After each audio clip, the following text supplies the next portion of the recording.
अली भाई आधा लीटर दूध दे दिए।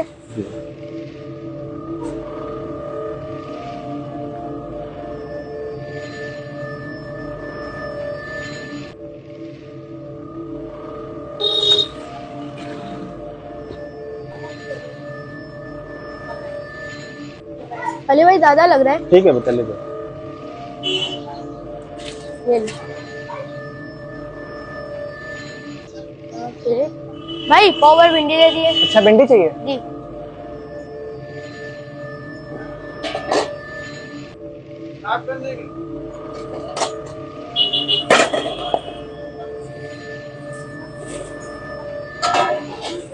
ये लो। भाई ज्यादा लग रही है। अरे सही है ले जाओ ले जाओ। साबिर भाई हाँ बेटा। एक किसान का बड़ा वाला पैकेट दे दी टोमेटो केचप का। किसान का बड़ा वाला पैकेट ये लो बेटा। और ये लो ऑफर में, लकी डे तुम्हारे लिए ऑफर में, ये ले जाओ। ये ली। सर। ठीक है बेटा।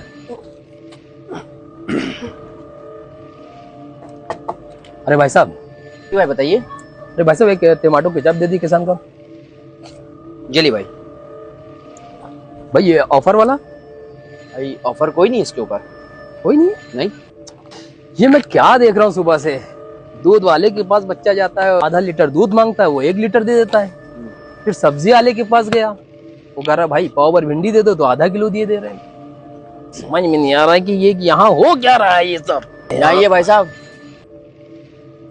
जी जो लड़का गया आप उसको जानते हैं? जी छोटा लड़का गया अभी? जी नहीं मैं इसको नहीं जानता। वो हमारे मस्जिद में जो मौलाना साहब है, ये उनका बेटा है। मौलाना साहब मस्जिद में नमाज पढ़ाते थे, औरन सही करने गए थे तो ऊपर से गिर गए थे। अरे उनकी कमर की हड्डी टूट गई थी। जी। तो कमेटी उनको 6,000 रुपये महीना देती थी, और जब से उनकी कमर की हड्डी टूटी है तो उनके 3,000 रुपये कर दिया, और दूसरा नया मौलाना रख लिया। जी। तो हम सब दोस्तों ने मिलकर के डिसाइड किया कि इनकी मदद की जाए, तो मदद के बहाने इनके हम लोग घर पहुंचे। बेटे पापा हैं? अच्छा। मौलवी साहब अस्सलाम वालेकुम। वालेकुम अस्सलाम वालेकुम अस्सलाम वालेकुम अस्सलाम। मौलवी साहब ठीक हैं आप? जी बिल्कुल, अभी हॉस्पिटल से आए हैं। हॉस्पिटल से आए हैं? जी। अरे मौलवी साहब आराम है? आराम है माशाल्लाह। मौलवी साहब हम दोस्तों ने सोचा है कि आपकी कुछ मदद कर दी जाए। नहीं भाई, मुझे आप लोग की मदद की जरूरत नहीं है, क्योंकि कमेटी मेरी इतनी मदद कर रही है कि 6,000 रुपए पहले देती थी, अब 3,000 दे रही है, और मैं कुछ काम भी नहीं कर पा रहा हूँ, ना नमाज पढ़ा पा रहा हूँ और ना बच्चों को उर्दू पढ़ा पा रहा हूँ। तो लिहाजा कमेटी का इतना बड़ा एहसान है, और आप लोग को हम एहसान लेना नहीं चाह रहे हैं। लेकिन अगर अल्लाह चाहेगा, जिसकी मैंने 35 साल इबादत की है। नहीं अली भाई, नहीं अली भाई, नहीं समझिए सुनिए मेरी बात सुनिए। मेरी मदद वही करेगा जिसकी मैं खिदमत करता चला आ रहा हूँ। मेरा वो अल्लाह जो सबकी मदद करता है, वो मेरी मदद करेगा। आप लोग का यही एहसान है कि आप लोग हमसे मिलने आ गए, और हमें क्या चाहिए। ये बताइए मौलवी साहब कि 3,000 रुपये में कुछ होता है? अगर कमेटी को देना चाहिए तो पूरे पैसे देना चाहिए थे, आपको बढ़ती देना चाहिए थे, इसलिए क्योंकि आपकी कमर की हड्डी टूट गई है, इलाज भी होना है और घर का खर्चा भी है। कैसे 3,000 रुपये में आपका खर्चा चलेगा? वो तो बात आपकी भाई सही है, लेकिन बस ये है कि ये मेरे लिए हो सकता है अल्लाह की तरफ से आजमाइश हो, तो इसलिए मैं ये चाहता हूँ कि मेरी मदद करे तो सिर्फ वही करे। बाकी कमेटी जो मदद कर रही है उसका बहुत बड़ा एहसान है।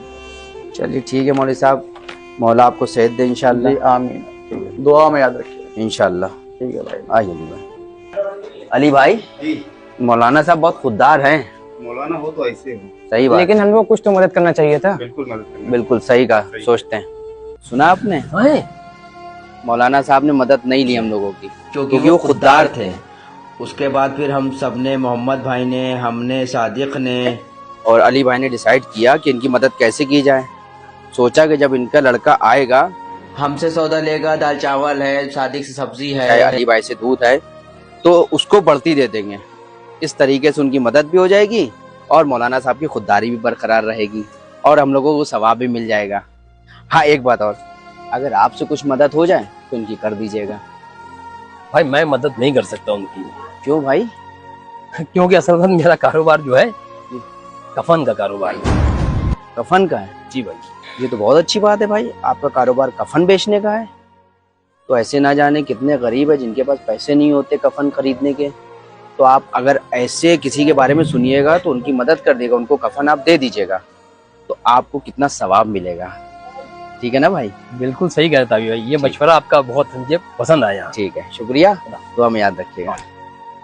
ताबिश भाई ये लिए मेरी तरफ से भी ये जो है पैसे मौलाना की मदद कर दिएगा। अरे वाह मोहम्मद भाई, ले लीजिएगा। बहुत बहुत नहीं शुक्रिया बस आपका। आप लोग का जो है इतना कर रहे हैं हम भी कर सके, मेरा दिल। और हाँ, तुम जो खर्च करोगे तो उन हाजतमंदों के लिए जो अल्लाह की राह में रुके बैठे हैं और मुल्क में किसी तरफ जाने की ताकत नहीं रखते और मांगने से आर रखते हैं, यहाँ तक कि ना मांगने की वजह से नावाकिफ शख्स उनको तवंगर ख्याल करता है, और तुम क़ियाफे से उनको साफ पहचान लो कि हाजतमंद हैं और शर्म के सबब लोगों से मुंह फोड़कर और लिपट कर नहीं मांग सकते।